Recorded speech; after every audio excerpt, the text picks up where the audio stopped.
Esse é o personagem aqui que nós vamos falar sobre ele agora, Jean-Jacques Rousseau, não é? Então vocês veem, 1712, 1778,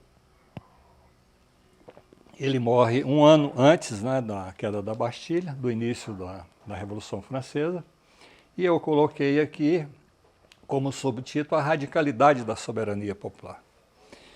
E eu discordo de algumas coisas do Rousseau, mas gosto muito de ler Rousseau e reler Rousseau, não é? Porque é apaixonante como ele escreve. E é um grande pensador, inclusive entre vocês, não é? Você tem lá o Emílio, né? Tem alguns autores que consideram esse livro, Emílio, escrito por Rousseau, como o fundador da pedagogia moderna, não é? Então é um intelectual de uma amplitude de raciocínio, de elaboração muito grande. Ele elabora desde obras de caráter da teoria política até romances, peças de teatro. Esse Emílio, né, que é uma obra da educação, que para quem estuda a teoria da educação deve obrigatoriamente ler o Emílio, né? Então é um personagem sui generis e muito interessante, né? E aqui as duas obras naquilo que nos interessa, né, que são duas obras que se referem ao contrato social. Primeiro, ele escreve Discurso sobre a origem e fundamento da desigualdade entre os homens. Brilhante essa obra, tá? Que é publicada em 1754. A propósito de um concurso realizado pela Academia de Dijon, que propôs como tema qual a origem da desigualdade entre os homens e ela é autorizada pela lei natural? É uma obra brilhante, porém ele não ganha esse concurso. Só um parêntese aqui, Rousseau é um personagem extremamente interessante, não é? Ele não tinha um trabalho fixo, ele era um escritor e era muito comum ele escrever por encomenda e escrever para participar desses concursos em academia que aos vencedores, aos participantes, rendia um bom dinheiro, não é? E ele tinha uma vida meio errante também, não é? Ele como personagem tem lá suas contradições, que a gente vai perceber nas próprias obras que ele vai escrever, isso é explícito com muita clareza, não é? Então aqui a primeira que eu ressalto é esse, que é uma obra que recomendo a todas as pessoas deveriam ler, que é Discurso sobre a origem e fundamento da desigualdade entre os homens, que é publicado aqui nesse período, 1754. Mas essa obra aqui, não é, ela faz uma crítica radical e profunda à sociedade existente naquele momento. Mas ela deixa um vazio, ela faz a crítica. Mas o que vem depois disso, o que ele propõe? Como era, vamos dizer assim, quase que uma obrigação, quer dizer, ao fazer crítica do absolutismo, tinha que apontar qual a solução para aquela situação de crise, né, existente. E aí ele vai escrever uma obra também importante, que é muito mais famosa do que essa primeira, que é do contrato social, né?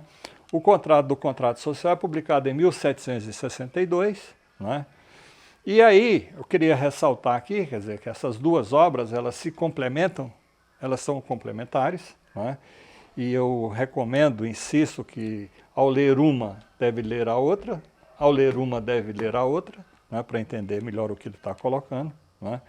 Então Rousseau, eu disse aqui, talvez, né, talvez para não comprar muita polêmica, né, mas eu considero que ele é o intelectual mais radical deste período, né, e que ele possui uma vasta e diversificada obra intelectual, o Emílio que eu já citei para vocês, que muitos de vocês possivelmente já tenham lido, tenham estudado, mas se quem não leu, né, é um pouquinho grosso, mas é bom fazer um esforço para ler, não é? E ele escreve vários ensaios, peças teatrais, ele tem uma obra imensa, não é? Então é um intelectual, diria assim, multifacético e multilateral, utilizando um termo anterior. E aqui, conforme nós estamos falando em pensadores empiristas, né, que é o Maquiavel, o Hobbes e o Locke Rousseau não é um empirista, não é um materialista. Ele é, por alguns estudiosos, considerado um pré-romântico, porque logo depois desse período vai surgir um movimento na literatura e nas artes chamado de romantismo, não é? E ele mesmo tendo vivido neste momento, ele não pode ser considerado um iluminista. Por que ele não pode ser considerado um iluminista?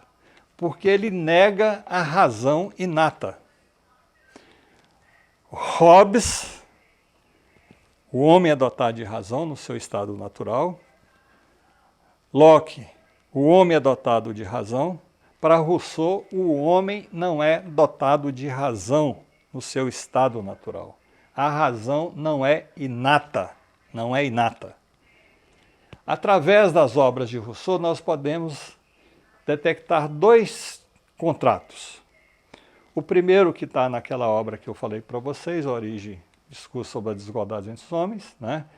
O primeiro contrato é o contrato do demagogo, que ele vai analisar nessa obra, né? E o segundo é do contrato social, ou seja, ele faz o diagnóstico, a crítica à sociedade existente e propõe um novo tipo de organização social, um novo tipo de sociedade, ou seja, um novo tipo de contrato, né? Então vamos ver aqui como é que ele apresenta esse primeiro contrato do demagogo, né, que vocês já devem conhecer por todos, se já leram, né, ou algumas partes, porque é muito citado, né, algumas partes dessa origem e fundamento da desigualdade entre os homens, né. Então, Rousseau vai dizer que o homem, em seu estado natural, não é bom ou mal. É um animal humano que vive isolado, pois não tem necessidade da vida social. Essa afirmação aqui do Rousseau, não é? Que ele não é bom nem mal, vai permitir que alguns intérpretes afirmam, que eu discordo, que é um equívoco, não é? Que para Rousseau o homem no seu estado natural ele é bom. A ideia do bom selvagem. Nas minhas leituras, no meu entendimento, isso não é Rousseau. Não é Rousseau. Não é? Porque Rousseau diz claramente, o homem no seu estado natural, ele não é bom ou mal. Por que ele não é bom ou mal? Porque ele é um animal humano, que vive isolado.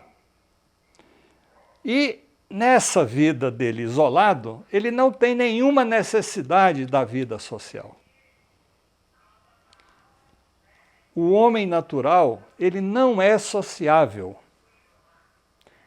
Isso aqui é um pouco refletindo o próprio Rousseau, né? Que ele não era muito chegado, né, às festas, aos saraus, né? Ele era uma pessoa mais retraída, seja pela sua origem social e também transformada em compreensão, né? Rousseau não é uma pessoa extremamente sociável, que buscava os palácios, as festas, né, dos intelectuais, dos grandes pensadores. Ele era bem mais retraído, né? Então, para ele, o homem natural não é sociável, portanto, não é dotado de razão. Isso aí conforme vai afirmar Hobbes e Locke, né? Então, vamos ver aqui o que Rousseau diz. Como a vida social e razão estão intimamente correlacionadas, antes daquela, para Rousseau, o homem é incapaz de observar a reta razão, recta ratio.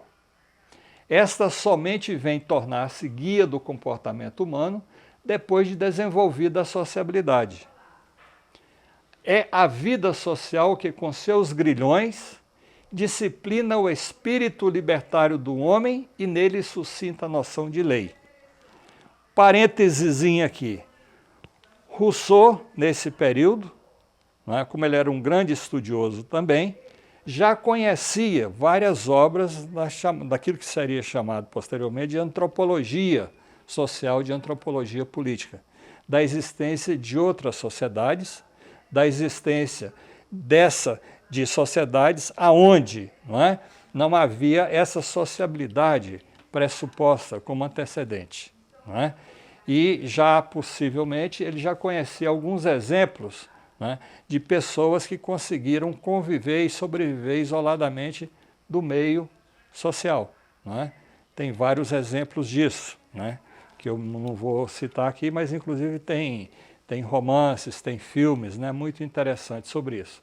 Agora, recentemente, eu li uma matéria sobre norte-americana, aonde foi encontrado um homem que, numa determinada idade aí da infância, ele perdeu o contato com a vida social e passou a conviver com os animais e sobreviver nos animais.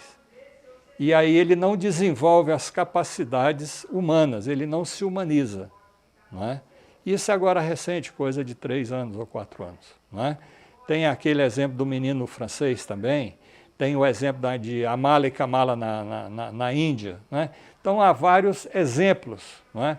Que diria assim, que nos leva a levar com mais seriedade essa afirmação aqui do Rousseau. Não é? E aí o que ele vai dizer? Eu vou repetindo aqui. É a vida social que com seus grilhões disciplina o espírito libertário do homem e nele suscita a noção de lei. A lei civil é anterior à lei natural, isso na mente humana. Né? E é através daquela que o homem chegará a ser capaz de compreender esta. Né? Então veja, para a existência dessa lei natural, é preciso compreender o que é a lei humana, né? Que é a criação social, né? Para fazer esse retrospecto. Né? Assim, noções de justo e injusto não estão presentes no estado de natureza. E os filósofos que as atribuem ao homem natural se equivocam. Então, veja, ele está criticando aqui os anteriores, aqui no nosso caso, Hobbes, Locke, está criticando o pensamento central do iluminismo, não é? Que para o iluminismo o homem é dotado de razão, portanto a razão é inata, né? E Rousseau está negando isso. Ao negar isso, inclusive, por esse desenvolvimento aqui desse raciocínio, o leva a travar um debate ferrenho, né? E às vezes até agressivo com o Voltaire, que o Voltaire o critica violentamente, por ele ser um anti-iluminista, ele não admitir a razão como algo inato. Né? Excluída a razão, a lei natural não pode ser o fundamento da sociedade. E a origem atribuída a esta, bem como os fundamentos que se apoia à tradição dos pensadores que trataram da questão, agasalha um erro. O direito natural é desconhecido do homem que não dispõe do uso da razão. Então veja, nós já tocamos lá na questão do direito natural. Então, segundo o Rousseau, o direito natural é desconhecido do homem que não dispõe do uso da razão, porque a razão não é inata. Então não há que se falar em direito natural. O homem, no início de sua existência, vive do que a natureza lhe oferece, pois tem poucas necessidades, o que lhe permite viver em liberdade. Se ele tem poucas necessidades, está em contato com a natureza, não é? Ele pode viver livre porque ele não tem muita necessidade. Não é? Então, o homem em estado natural e vivendo em estado de natureza, no início de sua existência, encontrava-se em um estado de graça, em liberdade e feliz. Tal foi a vida de um animal limitado inicialmente a puras sensações e aproveitamento apenas dos dons que lhe oferecia a natureza. Vivia feliz como um animal humano. Nesta condição, ele possui 2 sentimentos, 2 instintos. E aqui é importante esse elemento aqui, que ele vai dizer, possui 2 sentimentos e 2 instintos. Não é? Que um pouco aqui eu entendo isso aqui um pouco como autobiográfico. Não é? Ou seja, um sentimento relativo ao indivíduo, responsável pelo amor próprio, pelo medo da dor, pelo horror à morte, pelo desejo de bem-estar.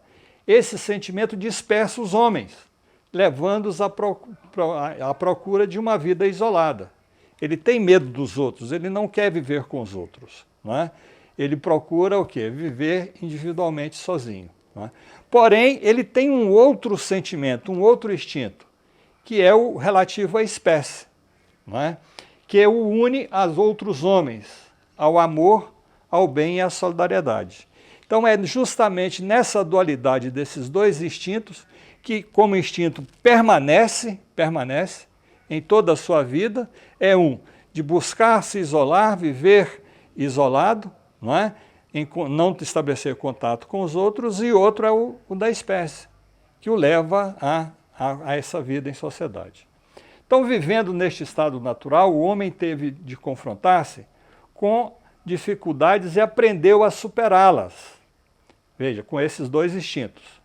Construiu choupanas e, distanciando-se do estado animal e buscando sua sobrevivência, passa a vida em sociedade. Forma a família e a diferenciar a ação dos dois sexos, que coabitando em uma habitação comum, surgem os primeiros progressos do coração, que originam o surgimento do amor conjugal e do amor paterno. Então veja, essa vida com outros, essa vida social, é que leva ao surgimento do sentimento e, consequentemente, da razão. Não é? Então veja, não é inato, ao contrário dos outros. A razão não é inata, é construção social. Então aqui, cada família se tornou uma pequena sociedade, ainda mais unida, por serem a afeição recíproca e a liberdade seus únicos laços. E foi então que se estabeleceu a primeira distinção na maneira de viver dos dois sexos, que até então era uma só. Aqui tem um machismo, né, inevitável do período, né? Então ele vai dizer, as mulheres tornaram-se mais sedentárias e acostumou-se a cuidar da cabana e dos filhos, enquanto o homem ia buscar a subsistência comum. Não é? Primeira grande manifestação aqui do machismo de Rousseau. Não é? Assim, vivendo, né, numa sociedade familiar, né, o homem passa a ser dotado de razão. Essa vida em sociedade é que passa ele a desenvolver a razão.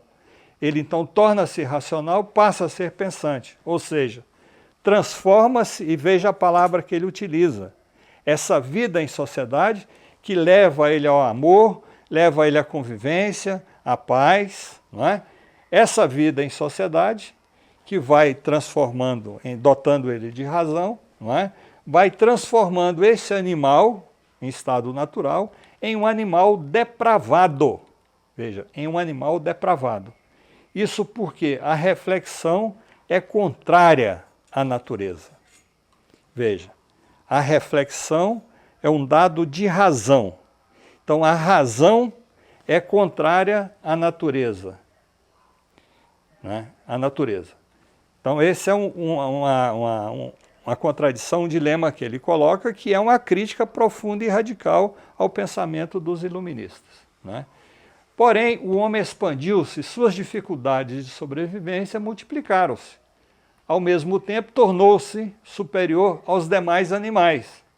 Associou-se a outros, formou grupos de caçadores e tribos de pastores.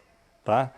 Ao desenvolver esse processo inevitável, segundo ele, né, vai surgir o amor materno, filial, etc, etc. Mas, ao mesmo tempo, surge o quê? A inveja, a cobiça, a vaidade e a discórdia. Portanto, a vida social é que leva o homem à razão, que é contrária e uma negação da natureza, pois impõe uma servidão social. Não há alternativa. Ele, para sobreviver dentro dessas dificuldades, ele tem que viver em sociedade. Ao viver em sociedade, ele passa a ser um animal depravado. Ele passa a ser vítima de uma servidão social. E aí, nesse processo, né, vai surgir aqui, né, a descoberta do ferro.